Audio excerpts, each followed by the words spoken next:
আসসালামু আলাইকুম। থাইল্যান্ড ট্রিপে সকলকে স্বাগতম ফুলবানুস লাইফস্টাইল থেকে। আমাদের থাইল্যান্ড ট্রিপের সকল ভিডিও ডিটেইলের সাথে আমাদের চ্যানেলে চলে আসবে পার্ট বাই পার্ট। সেটা 7-11 থেকে শুরু করে সকল প্রকার শপিং মল এবং আইল্যান্ডগুলো তো আছেই। চলুন শুরু করা যাক আমাদের থাইল্যান্ড ট্রিপ ভিডিও। আমরা ওই দিন থাইল্যান্ডের উদ্দেশ্যে রওনা হয়েছিলাম বাসা থেকে সকাল 7:30 থেকে 8টার মধ্যে। আমরা খুব দ্রুত এয়ারপোর্টে পৌঁছে গিয়েছিলাম। আমাদের বিপত্তি যেখানে ঘটেছিল সেটা হচ্ছে আমাদের ইমিগ্রেশনে। আমার হাজব্যান্ড ইমিগ্রেশন কমপ্লিট হয়ে গিয়েছিল, বাট আমার হয়নি। আমার না হওয়ার কারণটা ছিল আমার হাজব্যান্ডের স্পাউস আমার ভিসাটা হয়েছিল, বাট আমার যে পাসপোর্ট আমার স্পাউস নেম ছিল না। তো ইমিগ্রেশন অফিসারের ওখানে আমাকে বেশ 15 থেকে 20 মিনিট সময় ওয়েট করতে হয়েছে। দেন ওনারা আমার বিয়ের ছবি দেখতে চেয়েছিল এবং আমি বিয়ের ছবি দেখানোর সাথে সাথেই ওরা আমাকে ছেড়ে দিয়েছিল। বাট এই যে মাঝখানের সময়টা, এটা আসলে অনেক আতঙ্কের এবং ভয়ের ছিল।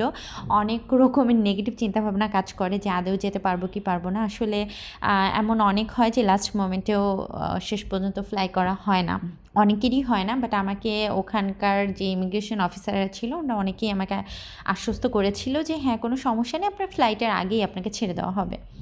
তো আমরা ফ্লাইটের আমি 8 থেকে 10 মিনিট আগে ওনারা আমাকে ছেড়ে দিয়েছিল। আসলে অনেক লাউঞ্জ নিয়ে অনেক বা ভিডিও করার অনেক ইচ্ছা ছিল, বাট ইমিগ্রেশনের এই ঝামেলাটার কারণে আমরা কোনো রকম ফুটেজ নিতে পারিনি তেমন কোনো।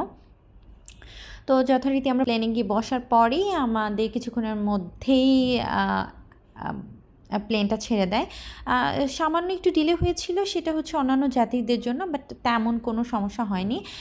আর বসার পরে কিছুক্ষণের মধ্যে আমাদের ফার্স্ট যেটা জুস আমাদেরকে সার্ভ করা হয়, আর তারপরেই আমাদের যেটা ফাইনাল মিল সেটা আমাদেরকে সার্ভ করা হয়। খাবার মোটামুটি ভালোই ছিল। আর আমাদের থাইল্যান্ড সুবর্ণভূমি এয়ারপোর্টে পৌঁছাতে 2 ঘন্টা 45 থেকে 50 মিনিট সময় লেগেছিল। ওখানকার ইমিগ্রেশন, ওখানে অনেক চাপ ছিল, বাট ইমিগ্রেশনটা খুব স্মুথ এবং খুব দ্রুত হয়ে গিয়েছিল। আমরা ওখানে ইমিগ্রেশন শেষ করেই আমরা আগে হচ্ছে আমাদের নেটওয়ার্কের জন্য সিম পারচেস করে নিই। দেন হচ্ছে আমরা কোনো গ্র্যাব নেইনি, যেটা সবথেকে মজার কথা।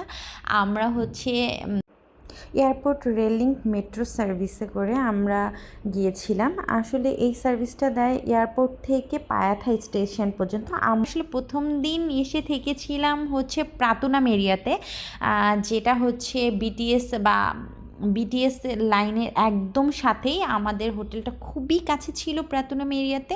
আমাদের সাথে তেমন কোনো হ্যাসেল পোহাতে হয়নি। আর আমরা তো আসলে মানে অনেকেই তো ভাবে যে নেমে গ্র্যাব কল করব দেন আসবো, বাট আমরা আসলে মেট্রোতে করেই চলে এসেছিলাম। খুবই সহজ, কোনো রকম কোনো ঝামেলা পোহাতে হয়নি। আমাদের নেক্সট ভিডিওগুলো চলে আসবে খুব দ্রুতই, সঙ্গে থাকবেন আমাদের।